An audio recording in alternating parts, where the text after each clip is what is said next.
Let's move on to our next topic, historical perspective of corporate governance. Let's look about the history of corporate governance. The seeds of modern corporate governance were sown by the Watergate scandal in the United States. The universal movement corporate governance started from mid-1980s and extended up to 1997. There were country-level initiatives such as the Cadbury Committee report in the United Kingdom, the recommendation of National Association of Corporate Directors of the US.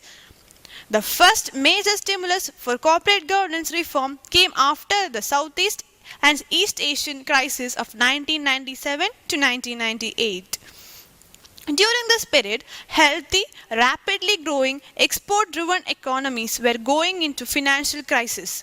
Slowly, governments, institutions, banks, as well as corporates began to understand that the devil lay in the microeconomic details.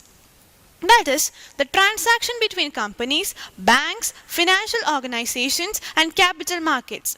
The designs of laws related to corporates, liquidation procedures, and practices. The structure of ownership, sharp stock market practices, poor board of directors, poor disclosure and transparency, and inadequate accounting and auditing standards. Here, corporate governance came out and moved to the center stage. Japan and Indonesia, countries in Asia, recovered very fast. In the year 2001, Thailand, Malaysia, and Korea were on the course to regain their historical growth rates. Due to such speedy recovery, corporate governance issues were in danger of being relegated to the backstage once again. It seemed that there is no urgency to impose concepts like enhanced accounting practices, better disclosure, and independent board of directors. Corporate governance once again settled into a phase of extended inactivity. In 2001, when global corporate governance movement was going on to a bit of hibernation, disaster of Enron happened, followed by other scandals involving large US companies such as Quest, Global Crossing, and the exposure of lack of auditing that eventually led to the collapse of Andersen. These scandals stunned the foundation of the business world and triggered more vigorous phase of reforms in corporate governance, accounting practices, and disclosure, and this time more systematically than ever before. In June 2002, Enron filed for bankruptcy and US Congress introduced Sarbanes-Oxley bill.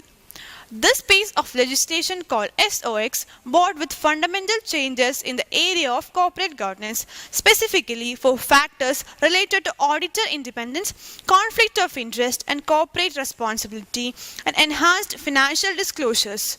The SOX Act was introduced by the US President on 30th July 2002. Although India have been fortunate in not having to go through the pains of enormous corporate failures like Enron and WorldCom, it has not been found wanting its desire to further improve corporate governance standards. In the year 2002, the Department of Company Affairs under the Ministry of Finance and Company Affairs appointed Naresh Chandra Committee to examine various corporate governance issues. Although many enactments and initiatives were introduced in the field of corporate governance, but in the year 2003, Narayana Murthy Committee gave recommendations specifically for the Indian organizations. Later, on the year 2005, J.J. Irani Committee was constituted to make India globally competitive.